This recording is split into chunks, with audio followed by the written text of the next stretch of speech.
আসসালামু আলাইকুম। এখন দেখবেন সংবাদ শিরোনাম। ক্ষমতায় গেলে জুলাই যোদ্ধাদের জন্য মুক্তিযুদ্ধ মন্ত্রণালয়ে আলাদা বিভাগ খোলার প্রতিশ্রুতি তারেক রহমানের। নিরাপদ গণতান্ত্রিক বাংলাদেশ প্রতিষ্ঠার অঙ্গীকার।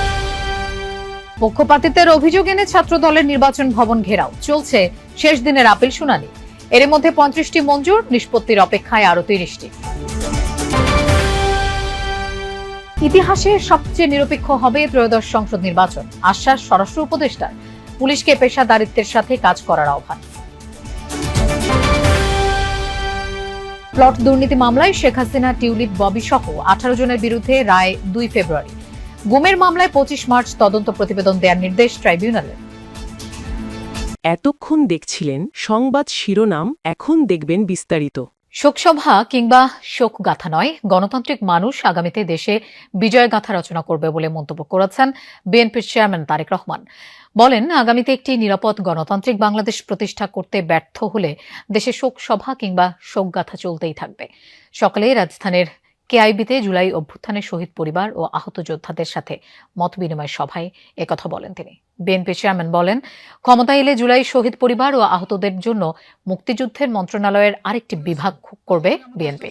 তিনি বলেন, জুলাই অভ্যুত্থান কোনো ব্যক্তি, দল বা গোষ্ঠীর নয়। এই আন্দোলন ছিল অধিকার হারা গণমানুষের গণ আন্দোলন। 71 ছিল স্বাধীনতার, 24 ছিল স্বাধীনতা রক্ষার। স্বজন হারানোর বেদনা কেমন হয় তা তিনি জানেন। জানিয়ে তারেক রহমান বলেন, স্বজন হারানোর বেদনা কোনো কিছু দিয়ে তা মুছে দেয়া যায় না। দুইভাবে তাদের ক্ষতিপূরণ দেয়া যায়। তার একটি, রাষ্ট্রীয় খরচে সম্পূর্ণ চিকিৎসার খরচ, আর যোগ্যতা অনুযায়ী তাদের অর্থনৈতিক অধিকার নিশ্চিত করা। যে উদ্দেশ্য নিয়ে এই সাহসী মানুষগুলো রাজপথে নেমে এসেছিলেন, রাষ্ট্র এবং সেই উদ্দেশ্য বাস্তবায়ন করা, অর্থাৎ রাজনৈতিক প্রত্যেকটি দল মত নির্বিশেষে প্রত্যেকটি মানুষের রাজনৈতিক এবং তার যোগ্যতা অনুযায়ী তার অর্থনৈতিক অধিকার নিশ্চিত করা। পোস্টাল ব্যালটে পক্ষপাতিত্ব সহ 3 দফা অভিযোগে নির্বাচন কমিশন ঘেরাও করেছে জাতীয়তাবাদী ছাত্রদল। সকাল 10টার পর থেকে সংগঠনটির নেতাকর্মী নির্বাচন কমিশন অফিসের সামনে জড়ো হন। এ সময় ছাত্রদল সভাপতি রাকিবুল ইসলাম রাকিব বলেন, নির্বাচন কমিশন একটি নির্দিষ্ট ছাত্র সংগঠনকে বিশেষ সুবিধা দিচ্ছে। বলেন, জবরদস্তিমূলকভাবে নির্বাচনের সিদ্ধান্ত পরিবর্তন এবং বিশেষ সেটআপের মাধ্যমে একটি নির্দিষ্ট ছাত্র সংগঠনকে সুবিধা দিচ্ছে কমিশন। এই প্রক্রিয়ায় জাতীয় নির্বাচনেও বড় ধরনের কারচুপির নীল নকশা করা হচ্ছে। তিনি আরো বলেন, একটি বিশেষ রাজনৈতিক গোষ্ঠী প্রতিনিয়ত নির্বাচন কমিশনারদের সঙ্গে সাক্ষাৎ করছে। সচিবালয় বা নির্বাচন কমিশনে তাদের কোনো কাজ না থাকলেও তারা সেখানে অবাধে বিচরণ করছে এবং প্রভাব বিস্তার করছে। নির্বাচন কমিশন অত্যন্ত পক্ষপাতপুষ্ট এবং প্রশ্নবিদ্ধ সিদ্ধান্ত গ্রহণ করেছে পোস্টাল ব্যালট নিয়ে। তার নির্বাচন কমিশনের নিরপেক্ষতা নিয়ে জনমনে প্রশ্ন তৈরি হয়েছে। বারবার প্রেসার ক্রিয়েট করে প্রত্যক্ষ ইন্ধনে তারা এই ধরনের পোস্টাল ব্যালট ছাপিয়ে ষড়যন্ত্রমূলক ভাবে এবং কারচুপি করার জন্য তারা এই ধরনের কার্যক্রমে লিপ্ত হয়েছে বলে আমরা মনে করছি। তো শুধু তাই নয়, তাদের এই কারচুপি যেন জাতীয় সংসদ নির্বাচনে প্রভাব না পড়ে সেজন্য তাদেরকে দেখার আহ্বান জানাচ্ছি। ছাত্রদলের যে অবস্থান কর্মসূচি সেটি সন্ধ্যা পর্যন্ত চলবে বলে শুরুতেই তারা ঘোষণা দিয়েছিল। বেলা প্রায় 11:30টার দিকে তারা নির্বাচন কমিশনের সামনে, নির্বাচন ভবনের সামনে অবস্থান নেয় এবং তারপরে আসলে ঘোষণা করা হয় যে 3টি মূল দাবিতে তারা এই নির্বাচন কমিশন ঘেরাও করেছে আজকে। তার প্রথম দাবিটি হচ্ছে যে ব্যালট পেপারে যে অনিয়ম সেটির। বাংলাদেশের ইতিহাসে সবচেয়ে নিরপেক্ষ নির্বাচন হবে ত্রয়োদশ জাতীয় সংসদ নির্বাচন। রাজশাহীতে এমনটাই বলেছেন স্বরাষ্ট্র উপদেষ্টা লেফটেন্যান্ট জেনারেল অবসরপ্রাপ্ত জাহাঙ্গীর আলম চৌধুরী।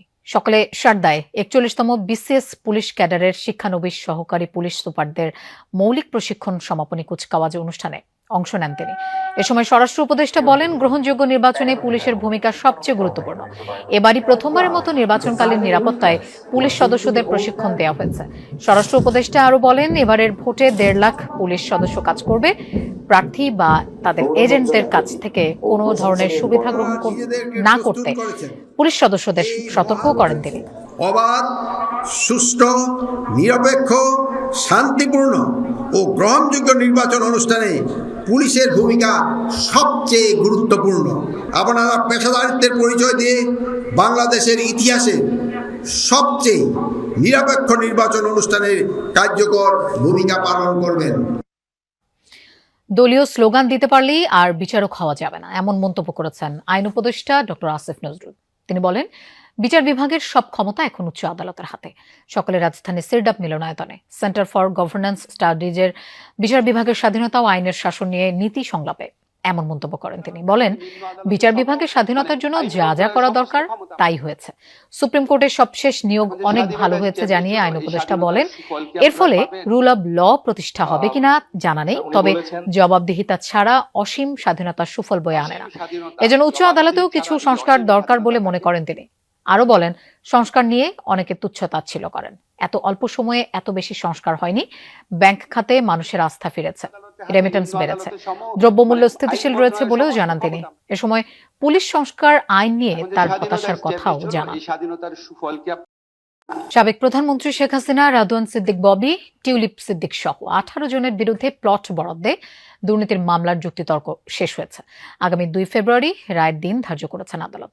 সকালে ঢাকার বিশেষ জজ আদালত 4-এর বিচারক রবিউল আলমের আদালত যুক্তিতর্ক উপস্থাপন শেষে রায়ের এই দিন ঠিক করেন।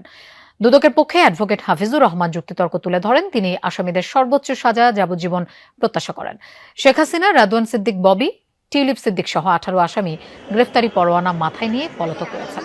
এজন্য তাদের পক্ষে যুক্তি উপস্থাপন করা সম্ভব হয়নি। তবে কারাগারে থাকা একমাত্র আসামি খুরশিদ আলমের পক্ষে তার আইনজীবী শাহিনুর ইসলাম যুক্তিতর্ক তুলে ধরেন। জুলাই আন্দোলনে মোহাম্মদপুরে মানবতাবিরোধী অপরাধের মামলায় শেখ ফজলেনুর তাপস, জাহাঙ্গীর কবির নানক, জেএমপির সাবেক কমিশনার হাবিবুর রহমান, বিপ্লব কুমার সরকার সহ 28 জনের বিরুদ্ধে 9 জনকে হত্যাসহ 3টি অভিযোগ আমলে নিয়েছেন ট্রাইব্যুনাল। রোববার আন্তর্জাতিক অপরাধ ট্রাইব্যুনাল 1-এ অভিযোগ নেন। পরে পলাতক 24 আসামির বিরুদ্ধে গ্রেফতারি পরোয়ানা জারি করেন ট্রাইব্যুনাল। মামলায় গ্রেফতার আছেন 4 জন। রোববার সকালে তাদের বিরুদ্ধে অভিযোগ দাখিল করে প্রসিকিউশন টিম। অভিযোগে বলা হয়, গত বছরের 18 ও 19 জুলাই রাজধানীর মোহাম্মদপুরে ছাত্র আন্দোলন দমনে শেখ হাসিনার নির্দেশে মোহাম্মদপুর এলাকায় শিক্ষার্থীদের বিরুদ্ধে মাঠে নামেন মোহাম্মদপুর থানা আওয়ামী লীগের নেতারা। এমনকি শটগান, চাইনিজ রাইফেল ব্যবহার করে আন্দোলনরত শিক্ষার্থীদের মধ্যে ফারহান ফায়াজ, মাহমুদুর রহমান সৈকত সহ 9 জনকে হত্যা করা হয়। এই মামলায় সাক্ষী 50 জন। এদিকে গুমের মামলায় শেখ হাসিনা ও জিয়াউল হাসান সহ 11 আসামির বিরুদ্ধে 25 মার্চ তদন্ত প্রতিবেদন দিতে নির্দেশ দিয়েছেন ট্রাইব্যুনাল। এদিন মানবতাবিরোধী অপরাধের মামলায় আওয়ামী লীগের সাধারণ সম্পাদক ওবায়দুল কাদের, যুবলীগ ও ছাত্রলীগের সভাপতি, সাধারণ সম্পাদক সহ 7 জনের বিরুদ্ধে রাষ্ট্রপক্ষের অভিযোগ গঠনের শুনানি হবে আজ। সাবেক মেয়র ফজলেনুর তাপস, যুবলীগের নেতা বা আওয়ামী লীগের নেতা জাহাঙ্গীর কবির নানক সহ মোট 28 জন আসামির বিরুদ্ধে অভিযোগ আমলে গ্রহণ করেছেন এবং আগামী 29শে জানুয়ারি আসামিদের